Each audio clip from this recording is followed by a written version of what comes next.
Il existe une force mentale qui sépare ceux qui gagnent vraiment de ceux qui savent seulement comment gagner. Et aujourd'hui, vous allez découvrir pourquoi la maîtrise des techniques n'est rien comparé à la maîtrise de votre propre esprit. Vous êtes-vous déjà retrouvé dans cette situation? Vous étudiez, vous vous entraînez, vous apprenez toutes les techniques dans votre domaine. Vous savez exactement quoi faire. Mais quand le moment de vérité arrive, la présentation importante, l'instant décisif, la confrontation réelle, vous vous figez.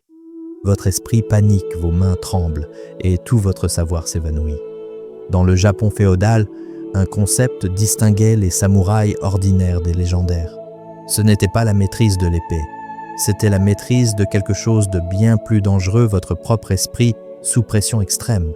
Ils appelaient cela le Fudoshin, l'esprit inébranlable, un mental qui ne vacille pas.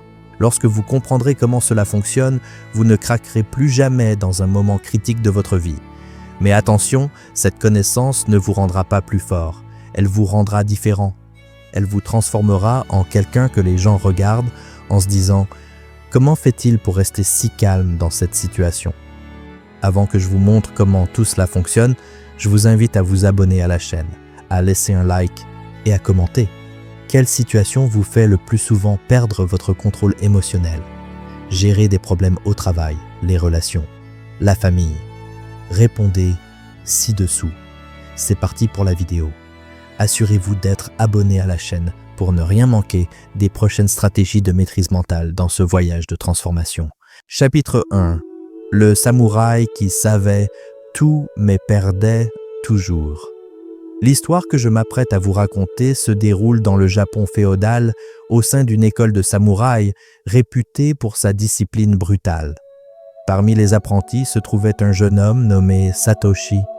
Satoshi était obsédé. Il se levait avant tout le monde. Il s'entraînait plus d'heures que n'importe qui. Il connaissait chaque mouvement, chaque technique d'escrime. Ses coups étaient précis, sa posture parfaite, sa forme impeccable. Pourtant, il y avait un problème dévastateur. Lors des entraînements au combat, les duels au sabre en bois où les samouraïs testaient leurs compétences sous pression, Satoshi perdait à répétition contre des gens qui connaissaient moins de techniques que lui. Parfois, il perdait contre des débutants qui maîtrisaient à peine les mouvements de base. Et vous savez ce qui était pire? Il s'imaginait déjà qu'il allait perdre avant même que le duel ne commence. Lorsque l'instructeur annonçait son adversaire, le cœur de Satoshi s'emballait. Ses mains se mettaient à transpirer. Son esprit s'agitait. Et si je me rate? Et si tout le monde voit que je ne suis pas aussi bon qu'ils le pensent? Et si je me blesse? Au moment où leurs sabres s'entrechoquaient, Satoshi ne combattait pas son adversaire. Il combattait sa propre peur. Ses mouvements devenaient raides, hésitants. La technique parfaite qu'il avait maîtrisée lors des entraînements solitaires s'évaporait tout simplement. Après chaque défaite, Satoshi faisait la même chose. Il retournait sur le tapis vide et s'entraînait davantage. « Je dois apprendre plus de techniques, pensait-il. Je dois devenir plus fort. Je dois m'entraîner plus dur. » Mais plus il s'entraînait, plus il perdait. Et peut-être vous ressemblez à Satoshi. Peut-être avez-vous maîtrisé toutes les techniques de votre profession ou connaissez-vous tous les concepts du domaine dans lequel vous voulez travailler. Peut-être avez-vous toutes les connaissances nécessaires. Mais quand vient le moment de présenter ce projet, de réaliser cette vente, d'avoir cette conversation difficile, vous vous figez, vous craquez. Et ensuite vous vous dites « Je dois étudier davantage, je dois mieux me préparer ». Mais le problème n'a jamais été un manque de préparation. Le problème est l'endroit où va votre esprit lorsque la pression augmente. Chapitre 2. La question qui change tout. Après sa 10e défaite consécutive, quelque chose se brisa à l'intérieur de Satoshi. Ce n'était pas sa discipline, c'était l'illusion. L'illusion que plus d'entraînement résoudrait le problème. Il alla trouver le maître de l'école, un homme nommé Tatsuo. Son nom signifie « homme-dragon ». Tatsuo était connu pour deux choses, son habileté inégalée avec l'épée et son calme déconcertant en toute situation. Satoshi s'agenouilla devant lui. « Maître, je m'entraîne plus que quiconque. Je connais les techniques, mais quand je combats pour de vrai, je perds. Que fais-je de mal ?» Tatsuo resta silencieux pendant un long moment. Puis, il dit « Tu es un maître de l'épée, mais l'épée ne combat pas seule. T'es-tu déjà demandé qui tient ton épée quand tu vas au combat? Satoshi parut confus. Moi, maître. Non, répondit Tatsuo. Ta peur tient ton épée. Ta colère, ton besoin de prouver quelque chose. Toutes ces émotions se battent à ta place et elles perdent toujours. Alors Tatsuo expliqua quelque chose qui changerait Satoshi à jamais. Il y a un état mental que nous appelons Fudoshin, l'esprit immuable. Peu importe ce qui se passe autour, l'attaque de l'ennemi, la peur de la mort, la pression de la bataille, son esprit reste comme une montagne immobile, inébranlable. Mais maître, demanda Satoshi, comment peut-on ne pas ressentir de peur face à la mort? Tatsuo sourit. Tu penses que je ne ressens pas la peur? Je la ressens. La différence, c'est que ma peur ne contrôle pas mon épée. J'observe la peur. Je reconnais sa présence, mais je n'obéis pas à ses ordres. Si ce message résonne avec vous, partagez cette vidéo à un ami qui a besoin de cultiver l'esprit inébranlable Fudoshin. Pour en revenir à aujourd'hui, voici ce que la plupart des gens ne comprennent pas à propos du contrôle émotionnel. Il ne s'agit pas de ne pas ressentir la peur, mais de ne pas obéir aux stimuli de la peur. Votre cerveau vous enverra des signaux de panique. Il vous dira que vous n'êtes pas prêt, que les choses vont mal tourner, que tout le monde va vous juger. C'est de la biologie. Vous ne pouvez pas l'éteindre, mais vous pouvez apprendre à ne pas obéir. Chapitre 3. Entraîner l'esprit immobile. Tatsuo emmena Satoshi dans un autre lieu. Pas le dojo d'entraînement, mais un petit jardin zen derrière le temple. « Assieds-toi » ordonna-t-il. Satoshi s'assit dans une position méditative, s'attendant à une instruction complexe, à un enseignement secret. « Respire » dit Tatsuo, « et observe tes pensées comme si tu regardais des nuages dériver dans le ciel. Ne les combats pas, ne t'y accroche pas, contente-toi d'observer. » Satoshi essaya. Son esprit était un désordre. Des pensées sur les duels qu'il avait perdus, sur ce que les autres pensaient de lui, sur les techniques qu'il devait améliorer. « Ton esprit est aussi turbulent que l'eau dans une tempête, » dit Tatsuo. « L'eau agitée ne reflète rien.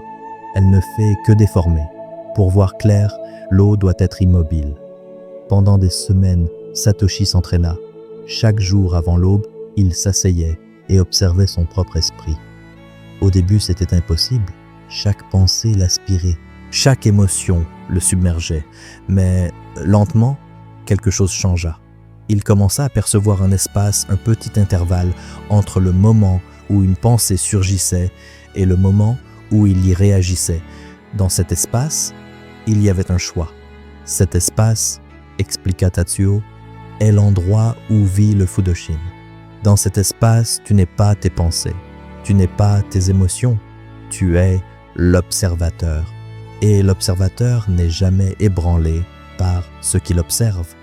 Pour en revenir à aujourd'hui, voici ce que vous devez comprendre sur votre propre esprit. Lorsque vous êtes nerveux avant une présentation, vous n'êtes pas la nervosité. Vous êtes celui qui remarque la nervosité. Lorsque vous êtes en colère dans une dispute, vous n'êtes pas la colère. Vous êtes celui qui observe la colère surgir. Cette distinction change tout. Car au moment où vous réalisez que vous pouvez observer vos émotions sans être contrôlé par elles, vous gagnez une superpuissance que la plupart des gens ne développent jamais. Vous devenez inébranlable. Un neuroscientifique de l'université de Stanford, qui étudie le contrôle émotionnel depuis 18 ans, a découvert que lorsque vous entraînez l'observation métacognitive, la capacité d'observer vos propres pensées, vous activez le cortex préfrontal et diminuez l'activité de l'amygdale, la région responsable des réponses de peur. Ainsi, vous reconfigurez les circuits neuronaux qui contrôlent vos réactions émotionnelles. Chapitre 4. Le premier vrai test. Après 3 mois d'entraînement mental, Tatsuo annonça « Demain, tu feras un nouveau duel ». L'ancienne panique tenta de revenir. Le cœur de Satoshi s'emballa, mais cette fois, il fit quelque chose de différent. Il ne combattit pas la panique. Il observa. « Ah, te revoilà », pensa-t-il, regardant la peur comme une vieille connaissance. « Tu apparais toujours avant le duel. Bien, tu peux rester là, mais tu ne tiendras pas mon épée cette fois. » Le jour du duel, en marchant vers le centre du dojo, Satoshi ressentait tout ce qu'il ressentait toujours, paume moite, cœur qui bat la chamade, pensée de doute. Mais quelque chose de fondamental avait changé. Il n'essayait pas de faire disparaître ses sentiments. Il les laissait exister, mais il n'obéissait pas à leurs ordres. Les sabres en bois s'entrechoquèrent. Son adversaire attaqua avec force. Le corps de Satoshi réagit non pas avec panique, mais avec une technique pure. Les mouvements qu'il avait pratiqués 1000 fois se déroulaient simplement, sans hésitation, sans rigidité, sans que la peur ne contrôle ses mains. Il gagna. Mais la victoire n'était pas le plus important. Le plus important était ce que Satoshi avait ressenti pendant le combat. Rien. Son esprit était comme un miroir d'eau calme, reflétant tout mais inébranlable partout. C'est le Fudoshin en action. Ce n'est pas de ne pas ressentir, c'est de ne pas être contrôlé par ce que l'on ressent. Combien d'opportunités avez-vous manqué parce que vous avez laissé la nervosité contrôler vos actions? Combien de fois avez-vous su exactement quoi faire, mais vous êtes figé au moment critique? Le problème n'a jamais été votre capacité, c'était votre conviction que vous deviez vous sentir confiant avant d'agir. Mais la vérité est que vous agissez malgré la peur. Et chaque fois que vous le faites, la peur perd un peu plus de pouvoir sur vous. Mais voici quelque chose que Tatsuo n'a dit à Satoshi que bien plus tard. Le Fudoshin n'est pas seulement pour le combat, il est pour quelque chose de bien plus dangereux, la vie ordinaire. Les petites peurs quotidiennes qui rongent votre esprit sans que vous vous en rendiez compte. Chapitre 5. Le véritable duel. Des années plus tard, Satoshi devint un samouraï accompli. Il avait remporté d'innombrables duels. Sa réputation grandissait. Mais quelque chose le tracassait toujours. Il retourna voir Tatsuo. « Maître, j'ai appris à maintenir mon sang-froid au combat. Mais dans la vie quotidienne, quand quelqu'un me manque de respect, quand les choses ne se passent pas comme prévu, quand je me sens frustré, je perds ce calme. » Pourquoi? Tatsuo rit, parce que tu penses que le véritable ennemi est celui qui se tient devant toi avec une épée, mais le véritable ennemi a toujours été ta réaction aux petites choses. N'importe qui peut être courageux face à la mort. Peu de gens peuvent rester inébranlables face à une insulte. Un esprit qui ne bouge pas, continua Tatsuo, n'est pas seulement pour les moments dramatiques. Il est pour chaque moment. Quand quelqu'un te critique, quand tu échoues, quand la vie ne se déroule pas comme tu l'espérais. Si tu es ébranlé par ces petites choses, tu n'as jamais eu le Fudoshin. Tu n'avais qu'un contrôle temporaire. C'est la vérité brutale que la plupart des gens n'acceptent jamais. Vous pensez que vous n'avez besoin du calme mental que pendant les grands moments, mais ce sont les petites choses, la circulation, le commentaire de quelqu'un, cette notification ennuyeuse, qui détruisent lentement votre paix d'esprit chaque jour. Le Fudoshin n'est pas une technique que vous utilisez occasionnellement. C'est qui vous devenez tout le temps. Satoshi passa le reste de sa vie à affiner cette pratique, jusqu'à ce qu'un jour les gens commencent à dire de lui « rien ne l'ébranle ».